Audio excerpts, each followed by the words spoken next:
Yeah, thank you guys. Again, I would like to thank Vladi for making all of this happen and you being here today at this great conference. I hope you definitely learned a lot of new things, mostly technical. But now we're going to keep it simple. So for the guys who don't have that much knowledge, this will be very beneficial. So from I'll talk about what's the main developments on DeFi, mainly on Ethereum. But who am I? My name is Mihail Milanov, and I'm the leading crypto expert in Investclub. Investclub is the largest platform for financial education and research. This will be my third cycle so far, and I have over 8 years of experience already. Started heavily investing back in 2017, and actually my main holding is Ethereum. So again, pleasure speaking to all of you. But yeah, because for the OGs, sorry, gonna keep it simple for the newcomers, but definitely I'm talking about DeFi. What is DeFi in general? It refers to decentralized finance, a growing ecosystem of different applications, which the main aim here is to replace traditional financial services like banks, brokerages, etc. Its main usages is because of its decentralization. There's no single entity or organization which controls the whole process, which helps prevent fraud, which it's very evident in the traditional financial market. As we can remember, the 2008 crisis also helps to prevent single points of failure, as everything is mainly run by smart contracts and code. It's inherently transparent, as you know, the blockchain. Each transaction is publicly visible and verifiable, and it's highly accessible. Just like crypto, all you need to access those decentralized applications, just your phone, computer, and some internet connection. Uh, why DeFi? Well, many people around the world don't have actually access to traditional financial services. There's no need for lengthy approval processes, verifications. All you need is just to download the DEX wallet and start interacting with them. And it's way faster and efficient than going to a traditional bank. We can see that this year actually we experienced a significant growth over 42%, which shows that actually people are more and more interacting with DeFi protocols and applications. We grew to 130 billion.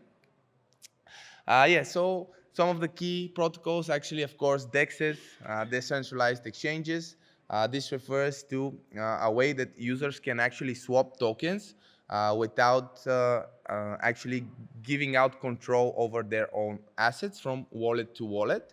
It removes the need of centralized exchanges like Binance, Coinbase, and on Ethereum, still Uniswap, SushiSwap, and Curve Finance are the main DEXs, where Uniswap holds the crown spot with a great volume this year, over 1.7 trillion.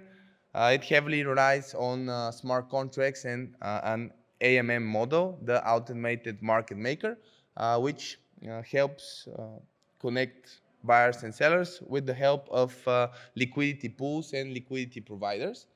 Basically, uh, users trade between the liquidity pools, and we need liquidity providers to provide pairs of digital assets there. This brings me to yield farming and liquidity mining. Probably some of you have already used this for some passive income or to gain some more of your favorite crypto. Liquidity mining takes it a step further when actually DEX gives you initial incentive, more of their own traditional tokens. Ethereum is still the crown network when it comes to DEX's volume, over 8.2 billion till September, followed by Solana, BNB, and the Base network.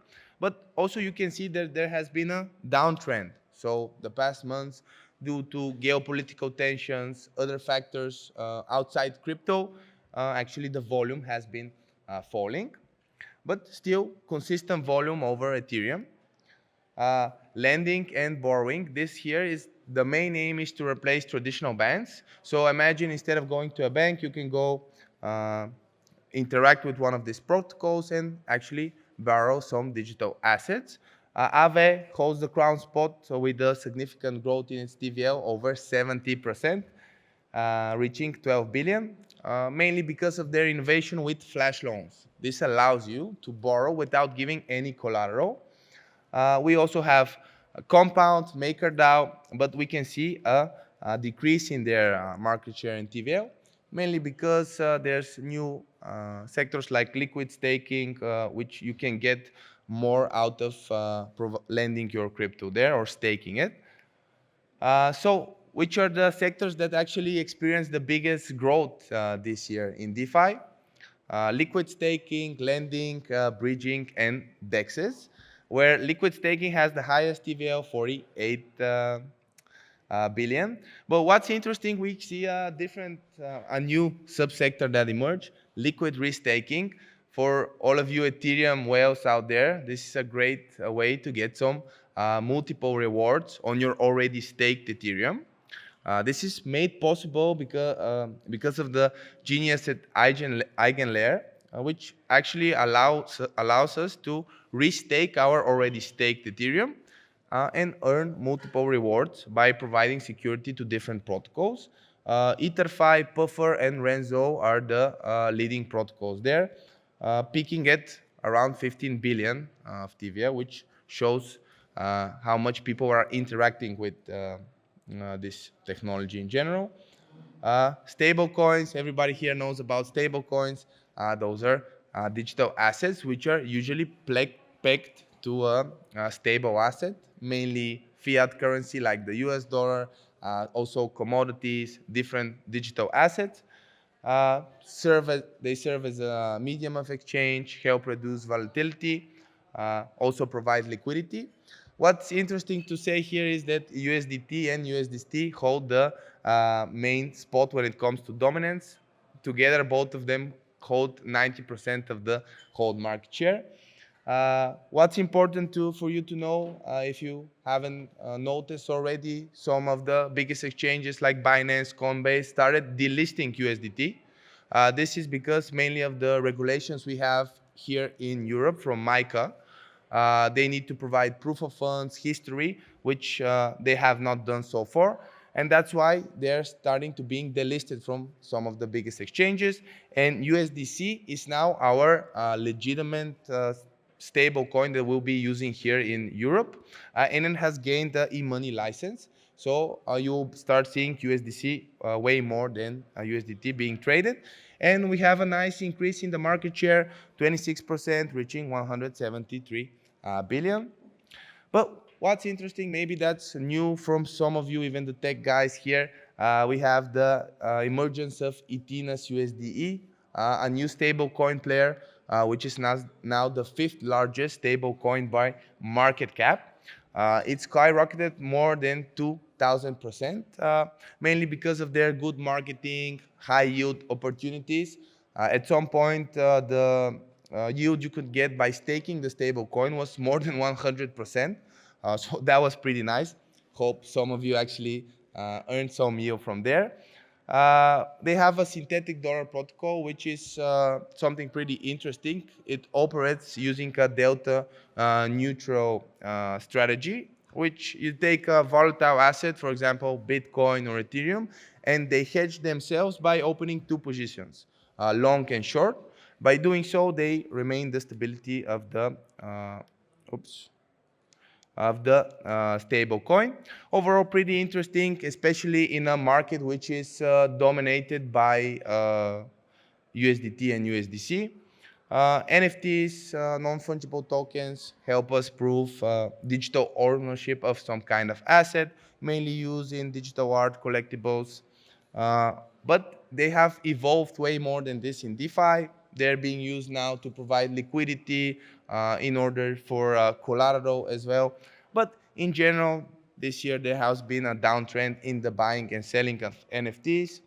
Ethereum was overthrown this cycle by Solana. It's now the blockchain with the most active users when it comes to NFTs. Ethereum is the 3rd spot, but actually Bitcoin was the blockchain with the highest revenue this year because of the hype over with the runes. Maybe some of you actually have some runes. earning approximately 41 million. Still, OpenSea marketplace that's built on top of Ethereum is the #1 used marketplace. Then we have Magic Eden. But here we come to L2s and the beneficial factor they were for the growing adoption of DeFi, as L2s are a technology which helps a big problem we have on Ethereum, transaction speed, congestion, high fees.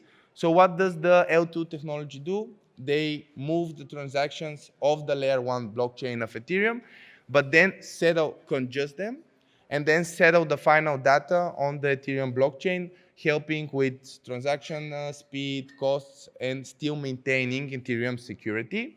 Overall, optimistic rollups and zero knowledge rollups are the most used one and most adopted ones, like Base, which is a blockchain of Coinbase, Optimism, Arbitrum, and Polygon and ZK Sync are the most popular ones. As we can see from the graph, the number of transactions keeps on growing, where the Base network actually holds the #1 spot. Arbitrum, Taco afterwards. And on the right, either it's small, but you can see what's the difference for Ethereum. If you want to swap tokens, around $5. When you use L2, it's way cheaper. So this actually helps newcomers interact with DeFi, because everyone here has been hit with the high fees on Ethereum. But overall, what's good? The TVL on Ethereum keeps on growing. More and more new protocols are being adopted and emerge. Still the #1 blockchain when it comes to TVL. And overall, things, especially when we're in a bull market, keep on growing. Main drivers: liquid staking, massive adoption of L2s, the increased volume we saw in DEXes. But what's important to know, except the adoption, also its security and decentralization keep on growing. More and more Ethereum is being staked, which helps prevent the security and its decentralization. Over 100% of growth, which is beneficial for all of us here.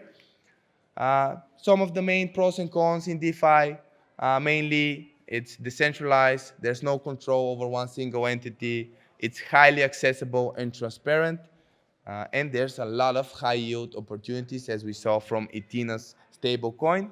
Main cons: still complex for newcomers, smart contracts are still vulnerable, and still there's not like a certain regulatory frame when it comes to DeFi and different applications.